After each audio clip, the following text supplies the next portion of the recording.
Hello students, आज हम मानव नेत्र संरचना ह्यूमन आई का अध्ययन करेंगे। नेत्र एक प्रकाश संवेदी लाइट सेंसिटिव ऑर्गन है। हमारी आई में प्रकाश लाइट प्रवेश करता है जिससे चित्र का निर्माण होता है। यह एक कैमरा हाथ जैसा कार्य करता है जो किसी वस्तु का फोटो खींचता है। तो इसकी संरचना का वर्णन करने से पहले हमें इसके चित्र को समझना पड़ेगा और ये चित्र जो है वो मैं बनाते जा रही हूँ, तो आप भी मेरे साथ में कोशिश कर सकते हैं। इसके लिए आप एक बाहर से पेंसिल से 2 साइज़ के गोलों को बनाएंगे और उन गोलों को इस तरीके से आधी स्थिति में बनाकर छोड़ देंगे। इनके बीच में एक आप चाहें तो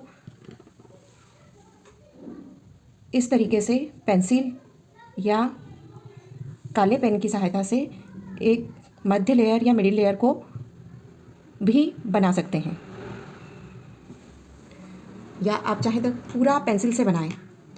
लेकिन मुझे यहाँ पर आपको सारी बातें डिस्टिंक्ट करनी है और एक एक अंग का, आँख के एक एक लेबलिंग का आपको एक्सप्लेनेशन देना है। इसी वजह से मुझे यह चित्र यहाँ पर कलरफुल बनाना पड़ रहा है। बोर्ड एग्ज़ाम में आप कलर्स यूज़ नहीं करेंगे। काला पेन, नीला पेन और साथ में एक पेंसिल, इसके सिवा आपको वहाँ पर किसी दूसरे पेन को यूज़ करने का अधिकार नहीं है। यहाँ आप देखिए, मैंने 3 लेयर बनाई हैं। ये नंबर 1, नंबर 2 और नंबर 3, जिसमें पहली लेयर पूरी तरह से बाहर की ओर निकल के एक पूरे सर्कल को कंप्लीट कर रही है। इस लेयर को स्क्लेरोटिक, हिंदी में पटल कहते हैं। दूसरा मध्य स्तर कोरॉइड, ये भी एक पटल है। तीसरा अंदर का रेटिना, ये भी एक पटल है। तो इसे कहा जाता है स्क्लेरोटिक को श्वेत पटल, जो कि हमारी आँख के सामने वाले हिस्से में हमें दिखाई देता है। ये ट्रांसपेरेंट होता है और पारदर्शी होता है।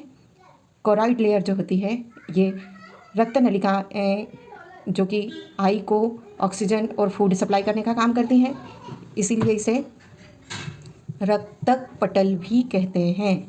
तीसरा लेयर रेटिना का होता है, जिसमें रॉड और कोन सेंसिटिव लेयर होती है। ये प्रकाश संवेदी लेयर होती है जो कि आँख में प्रकाश से चित्र को बनाने में सहायता करती है और चित्र का निर्माण रेटिना पर ही होता है। इसे कहा जाता है, क्योंकि चित्र का निर्माण होता है तो दिखाई हमें चित्र ही देता है, इसीलिए इसे कहा जाता है दृष्टि पटल। ये 3 संरचनाओं में स्क्लेरोटिक सबसे बाहरी लेयर होती है, जो इस आई बॉल एक आई सॉकेट में रखा हुआ आई बॉल होता है, जो कि ऊपर नीचे आगे पीछे साइड दाएं बाएं देखने में हमें सहायता करता है और मूव करता है। यहाँ पर जो कोरॉइड की लेयर है, यह कोरॉइड की लेयर आगे वाले एरिया में जाकर थोड़ी सी इस तरीके से फैली हुई होती है। हालांकि ये पूरे क्षेत्र में नहीं जाती है। तो ये जो रहती है लेयर, यह आगे जाकर किसी भी आँखों को रंग प्रदान करती है, जैसे कि किसी का काला, किसी का भूरा और किसी का नीला होता है। इसे कहा जाता है आइरिस। आइरिस में खाली स्थान वाला स्थान होता है, जिसमें कोई लेयर नहीं होती। ये एक सर्कल है जिसके बीच में छेद होता है। ये कलरफुल मैंने बनाया आपको। ये क्या है? आइरिस। इसके बीच में जो आपको ये होल छेद दिखाई दे रहा है, ये वाला रीजन है जिसे प्यूपिल कहा जाता है। प्यूपिल। आइरिस आँखों में लाइट के जाने की मात्रा को नियंत्रित करता है। जब हमारी आंखों पर चकाचौंध भरी लाइट आती है तो ये आइरिस का गोला छोटा हो जाता है और हमें कुछ भी दिखाई देना बंद हो जाता है। जैसे ही हम सामान्य अवस्था में आते हैं, जहाँ पर लाइट कम होता है, सामान्य होता है, वहाँ पर यह पुनः अपनी पूर्ववत अवस्था में आ जाता है। तो आइरिस कलरफुल पार्ट है जो आँखों में जाने वाले लाइट को नियंत्रित करता है। प्यूपिल इसके बीच का रिक्त स्थान। अब यहाँ ध्यान रहे कि प्यूपिल से जो लाइट सीधे अंदर जाती है, ये लाइट हमें, आपने देखा होगा आँखों में यहाँ पर हमें एक, ये तो नीला भूरा किसी का भी होता है, लेकिन एक अंदर हमें एक कलर और दिखाई देता है। वो जो अंदर का कलर होता है, वो कलर यहाँ पर रेटिना का कलर दिखाई देता है। रेटिना वाले एरिया में जो भी कलर होता है, वो कलर हमें यहाँ पर प्यूपिल के रास्ते पर दिखाई देता है, जो यहाँ के खाली स्थान को बताता है, लेकिन पिछले रंग को हमें यहाँ पर दिखाता है। अब आते हैं सबसे विशेष संरचना, स्ट्रक्चर, जिसे कहा जाता है लेंस। लेंस जो रहता है ये क्रिस्टली स्ट्रक्चर होता है, जो सीलियरी मसल्स से जुड़ा हुआ होता है। सीलियरी मसल्स से लेंस जुड़ा हुआ होता है। ये मसल्स जो होती हैं, सीलियरी मसल्स, लेंस के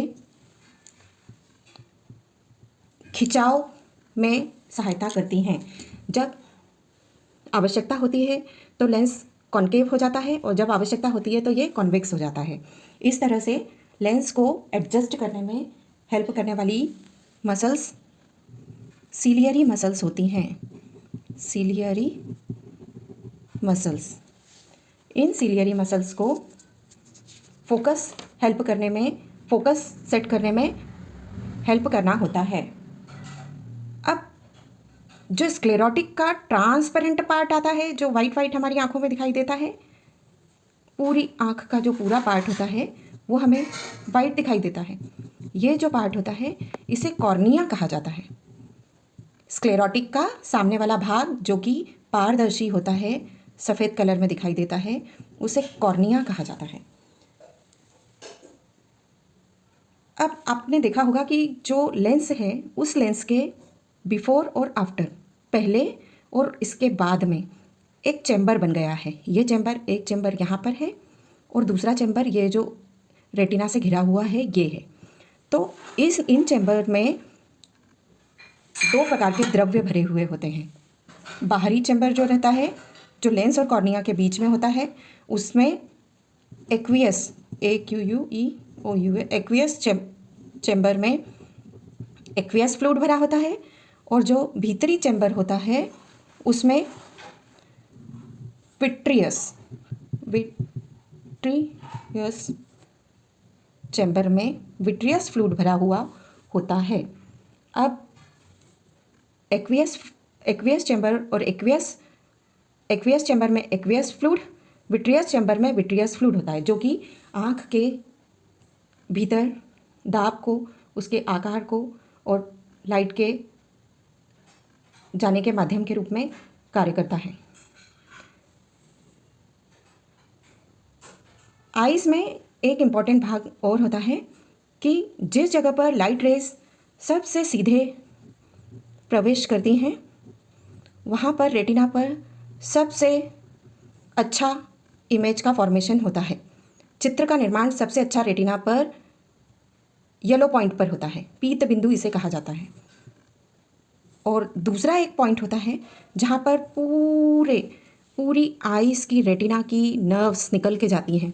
ये बिल्कुल ऐसा है जैसे कि हमारे सिर से पूरे बाल इकट्ठे होकर एक चोटी का निर्माण करते हैं, और ये चोटी जो होती है वो यहाँ पर इकट्ठे होकर ऑप्टिक नर्व का निर्माण कर देती है। तो जिस जगह पर ये सारी नर्व मिलती हैं उनमें एक बीच में गैप आ जाता है। इस गैप को ब्लाइंड स्पॉट कहते हैं।